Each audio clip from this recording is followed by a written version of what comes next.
Hello friends, good morning. Bihar G K series का जो मध्यकाल चल रहा था उसका ये फोर्थ लेक्चर है, मध्यकालीन बिहार। इसमें देखेंगे मध्यकालीन बिहार की सामाजिक स्थिति और स्थापत्य कला के बारे में। चलिए स्टार्ट करते हैं। मध्यकाल बिहार। मध्यकालीन बिहार की सामाजिक स्थिति। मध्यकालीन बिहार में हिंदू समाज मुख्य रूप से कितने वर्णों में बटा हुआ है? तो कुल 4 वर्णों में बटा हुआ है। किस वर्ण को समाज में सर्वोच्च स्थान प्राप्त है? तो ब्राह्मण को। 4 कौन कौन सा है? ब्राह्मण, क्षत्रिय, वैश्य और शूद्र, जिनमें ब्राह्मण को सर्वोच्च स्थान प्राप्त है। विष्णुपद मंदिर कहाँ स्थित है? तो ये गया में स्थित है। गया में वैष्णव संत ईश्वर पुरी के द्वारा किसे वैष्णव धर्म में दीक्षित किया गया था? तो चैतन्य को। किसे कब बिहार में विशेष रूप से ब्रह्मा, विष्णु और महेश त्रिमूर्ति के रूप में पूजे जाते हैं? तो ये मध्यकालीन बिहार में ही ब्रह्मा, विष्णु और महेश तीनों त्रिमूर्ति के रूप में पूजे जाते हैं। बिहार के किस क्षेत्र में शक्ति की पूजा विशेष रूप से की जाती है? तो ये मिथिला क्षेत्र में। बिहार के मिथिला क्षेत्र में शक्ति की पूजा की जाती है। निम्न में से किस तांत्रिक का संबंध मिथिला से है? तो मिथिला से हो जाएगा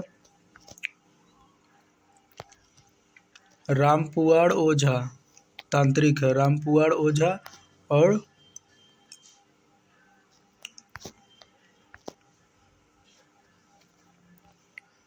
एक सेकंड, देव दिव्य मंडल मिश्र और गंगेश उपाध्याय, ये दोनों तांत्रिक है जिसका संबंध मिथिला क्षेत्र से है। देव दिव्य मंडल मिश्र और गंगेश उपाध्याय। नेक्स्ट, चैतन्य देव किस संप्रदाय के अनुयायी थे? वैष्णव संप्रदाय के। कौन चैत्य देव का प्रमुख शिष्य था? तो रघुपति उपाध्याय। रघुपति उपाध्याय का जन्म बिहार में कहाँ हुआ था? तो तिरहुत में हुआ था। तिरहुत जो आज वैशाली है। कौन बिहार में शैव धर्म से संबंधित है? तो ये तीनों शैव धर्म से है, बैकटपुर, वाजिदपुर और गया। कहाँ हरिहर नाथ मंदिर स्थित है? तो हरिहर नाथ मंदिर सोनपुर में है, जो हर साल सोनपुर मेला होता है हरिहर नाथ में। कौन सा मंदिर विष्णु एवं शिव की संयुक्त पूजा का विशाल नमूना है? तो हरिहर नाथ मंदिर। इसमें विष्णु और शिव दोनों की संयुक्त पूजा होता है। कौन सी सदी में बिहार में मुसलमानों का आगमन हुआ था? तो 11वीं सदी से ही जानते हैं कि मुसलमान लोग आना शुरू हुआ था गजनी वंश के रूप में। तुर्की आए, फिर गजनी आए, तो 11वीं सदी से ही बिहार में मुसलमानों का आगमन शुरू हो गया था। मध्यकाल में किसकी सामाजिक संरचना में कुलीनवाद का उद्भव एक महत्वपूर्ण घटना थी? तो ये मिथिला की सामाजिक संरचना, कुलीनवाद यानी श्रेष्ठ जो अपने आप को मानते थे, तो कुलीनवाद का उद्भव हुआ था मिथिला में। मिथिला के समाज को कुलीनवाद की तर्ज पर पुनर्गठित करने का श्रेय किसे दिया जाता है? तो ये दिया जाता है हरि सिंह देव। हरि सिंह देव को कुलीनवाद पे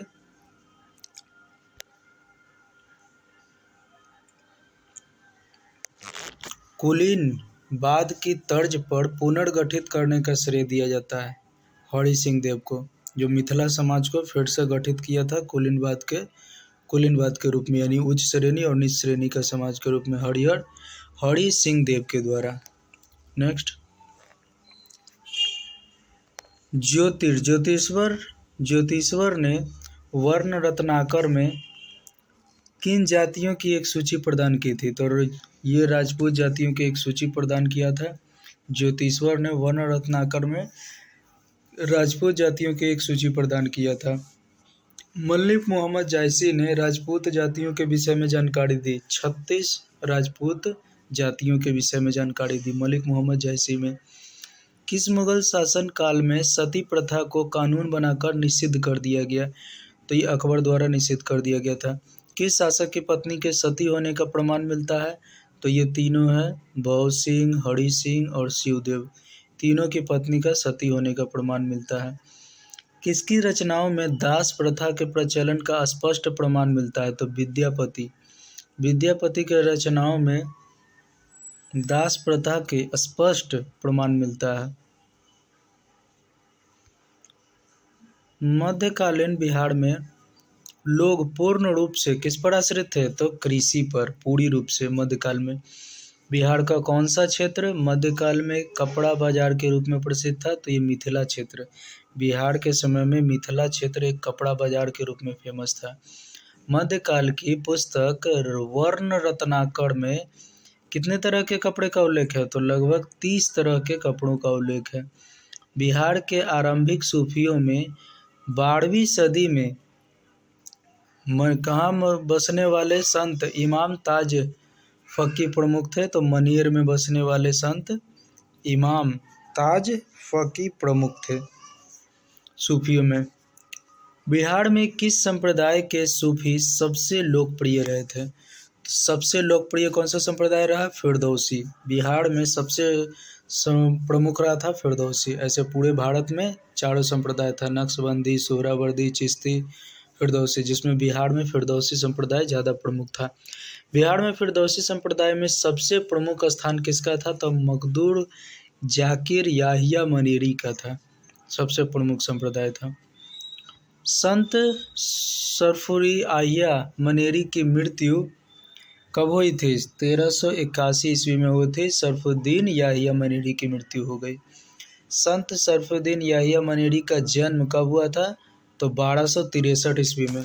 1263 ईस्वी में याहिया मनेरी का जन्म और मृत्यु। जन्म हुआ था 1263 में, मृत्यु हुआ 1381 ईस्वी में। और ये मनेरी क्या था? तो फिरदौसी संप्रदाय का सबसे प्रमुख स्थान था याहिया मनेरी का।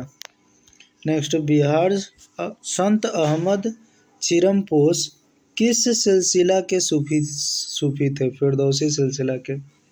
संत अहमद चिरमपोश किस सिलसिला के सूफी संत थे? तो फिरदौसी के। संत अहमद चिरमपोश की दरगाह कहाँ है? तो बिहार शरीफ में। बिहार में सतारिया संप्रदाय की शुरुआत किसने की? अब्दुल शाह सत्तार ने किया था सतारिया संप्रदाय के यानी कि ऊपर तो देख लिया कि फिरदौसी संप्रदाय तो था ही, सतारिया संप्रदाय भी बिहार में प्रमुख था। नेक्स्ट, संत अली शेख को कहाँ दफनाया गया था? तो ये औरंगाबाद में दफनाया गया था। और अली शेख बिहार में किस संप्रदाय के प्रथम संत थे? कादरी संप्रदाय के। और सतारिया संप्रदाय की शुरुआत किसने किया था बिहार में? अब्दुल्ला सत्तार ने किया था। अली शेर बिहार में किस संप्रदाय के प्रथम संत थे? तो कादरी संप्रदाय का। कादरी सिलसिले के सबसे प्रतिष्ठित एवं प्रभावी संत मखदूम शाह मोहम्मद मुनाम थे। संत मखदूम शाह मोहम्मद मुनाम का जन्म कहाँ हुआ था? बिहार शरीफ में हुआ था। संत मखदूम शाह मोहम्मद मुनाम का जन्म कहाँ हुआ था? बिहार शरीफ में। पटना सिटी के मित्तन घाट मोहल्ले में मीर तकी मस्जिद का निर्माण किसने किया था? तो ये मखदूम शाह मोहम्मद मुनाम ने किया था। संत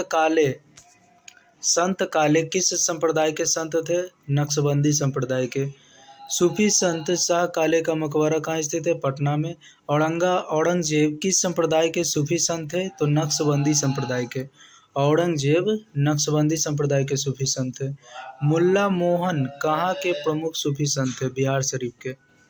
मुल्ला मोहन बिहार शरीफ के प्रमुख सूफी संत थे। और मुल्ला मोहन किस संप्रदाय के प्रमुख सूफी संत थे? नक्शबंदी के। संत शेख फतह एवं बरहान किस संप्रदाय के संत थे? चिश्ती संप्रदाय के। किस काल में शेख फतह एवं बरहान बिहार आए थे? तो फिरोज शाह तुगलक के काल में। शेख फतह और बरहान बिहार आए थे फिरोज शाह तुगलक के काल में। मध्यकालीन बिहार में हिंदुओं की शिक्षा का प्रमुख केंद्र कहाँ था? प्रमुख केंद्र था टोला, मंदिर और पाठशाला। ये तीनों हिंदुओं की शिक्षा का प्रमुख केंद्र था। शिक्षकों द्वारा निम्न में से किसकी शिक्षा दी जाती थी? तो ये तीनों का दिया जाता था, धर्मशास्त्र, न्यायशास्त्र और ज्योतिष शास्त्र।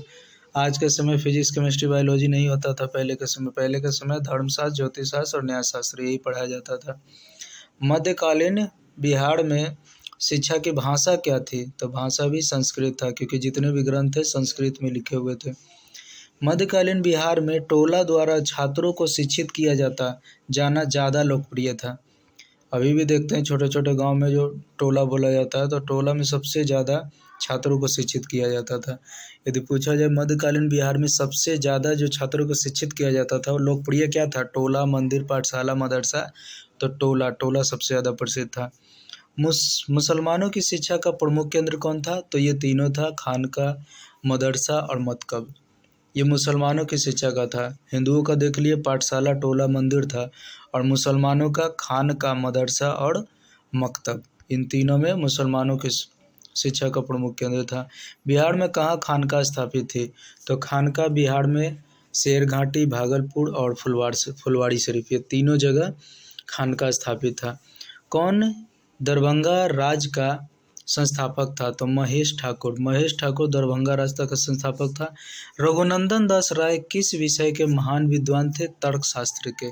जो हम लोग अभी रीजनिंग पढ़ते हैं वही तर्कशास्त्र। रघुनंदन दास राय किस विषय के महान विद्वान थे? तर्कशास्त्र के। तत्व चिंतामणि नामक पुस्तक की रचना किसने की? गणेश उपाध्याय ने किया था। तत्व चिंतामणि पुस्तक का लेखक कौन थे? गणेश उपाध्याय। कहाँ द्योत परीक्षा प्रचलित थी? तो मिथिला में चलता था द्योत परीक्षा प्रचलित थी मिथिला में।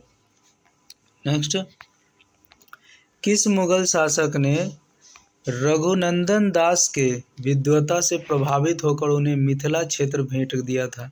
तो ये अकबर जो है प्रभावित होकर रघुनंदन दास के विद्वता से प्रभावित होकर उन्हें मिथिला क्षेत्र दान में दिया था। किस मुगल शासक के शासनकाल में बिहार के विद्वानों का काफ़ी सम्मान था? तो जहांगीर के शासनकाल में बिहार के विद्वानों का काफ़ी सम्मान था। अफसाना-ए-शासन किसकी रचना है? शेर कबीर की रचना है अफसाना-ए-शासन। राजा राममोहन राय किस भाषा के अध्ययन हेतु पटना आए थे? फारसी। राजा राममोहन राय फारसी भाषा के अध्ययन के लिए पटना में आए थे। अहमद शाह बहानी ने कब सैफ खान मदरसा का भ्रमण किया? सन 1807 ईस्वी में अहमद शाह बहानी ने सैफ खान मदरसा का भ्रमण किया था। अहमद बहानी किस देश के यात्री थे? ईरान का। कौन बिहार का नायब नाजिम था? तो राम नारायण मौजू। बिहार का नायब नाजिम कौन था? राम नारायण मौजू। प्रसिद्ध पुस्तक दीवान ए रचनाकार कौन है? शेख अली। प्रसिद्ध पुस्तक दीवान के रचनाकार कौन है? शेख अली। दीवान किस भाषा में था? फारसी में था। किसने प्रसिद्ध पुस्तक खुलासत उल तवारिक की रचना की? खुलासत उल तवारिक की रचना कल्याण सिंह ने किया था। नाम से तो लग रहा था कोई मुस्लिम होगा, लेकिन नाम से तो हिंदू लग रहा है, कल्याण सिंह। किसका संबंध बहानी आंदोलन से था? तो मौलवी अहमदुल्ला का संबंध बहावी आंदोलन से था। किसने इस्लाह अल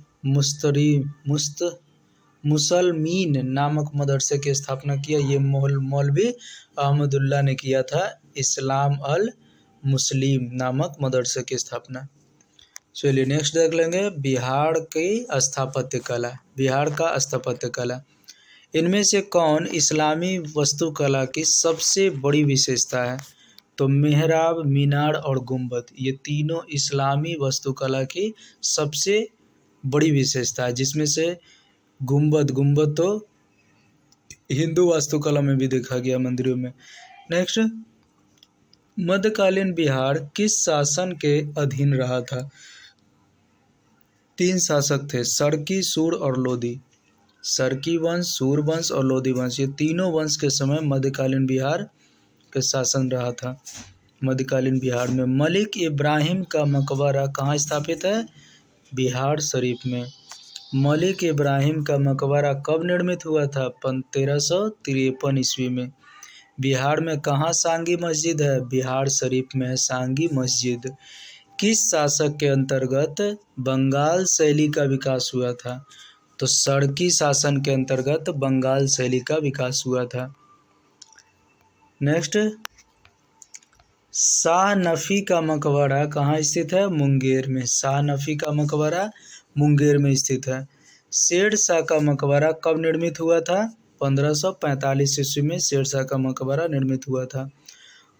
निम्न में से कौन रोहतासगढ़ किले के अंदर स्थित है? तो ये गणेश मंदिर, हथिया पोल और आईना महल, ये तीनों रोहतासगढ़ किले के अंदर स्थित है। निम्न में से किसका निर्माण अकबर के शासनकाल में हुआ था? तो अकबर के शासनकाल में ईवान खां मस्जिद और साकी सुल्तान का मस्जिद का मकबरा दोनों का निर्माण हुआ था अकबर के काल में। मखदूम शाह का मकबरा कहाँ स्थित है? तो मनेर में है। मखदूम शाह का मकबरा कब निर्मित हुआ था? तो 1641 ईस्वी में हुआ था मखदूम शाह का मकबरा निर्मित हुआ था। किसके शासनकाल में मखदूम शाह मकबरा निर्मित हुआ था? जहांगीर के शासनकाल में। नेक्स्ट, शेर शाह मस्जिद कहाँ स्थित है? पटना में शेर शाह मस्जिद। मीर साहब टोला मस्जिद कहाँ स्थित है? भागलपुर में मीर साहब टोला मस्जिद। हजरत मोहम्मद सिवस्तानी का मकबरा कहाँ है? बिहार शरीफ। हजरत मोहम्मद सिवस्तानी का मकबरा बिहार शरीफ में। हरिश्चंद्र मंदिर का निर्माण किसने कराया? राजा मान सिंह ने। राजा मान सिंह ने हरिश्चंद्र मंदिर का निर्माण करवाया था। कौन हॉलैंड शैली में निर्मित इमारत है? तो पटना कॉलेज। पटना कॉलेज है जो हॉलैंड शैली में निर्मित है। किस इमारत पर यूरोपीय शैली का प्रभाव स्पष्ट रूप से देखा जा सकता है? तो राजभवन, मुख्य सचिव और उच्च न्यायालय, ये तीनों जगह इमारत जो है यूरोपीय शैली यानी वेस्टर्न कल्चर के रूप में इसको एकदम बनाया गया है। ठीक है, चलिए आज के लिए इतना ही रहेगा। मध्यकालीन बिहार का सामाजिक स्थिति देख लिए और मध्यकालीन बिहार की स्थापत्य कला देख लिए। नेक्स्ट में देख लेंगे आधुनिक बिहार। चलिए, तो प्राचीन बिहार देख चुके हैं, मध्यकालीन बिहार भी देख लिए हैं, अब देख लेंगे आधुनिक बिहार। ठीक है, इसी तरह से छोटे छोटे वीडियो से टोटल बिहार का कवर करेंगे। चलिए आज के लिए इतना ही।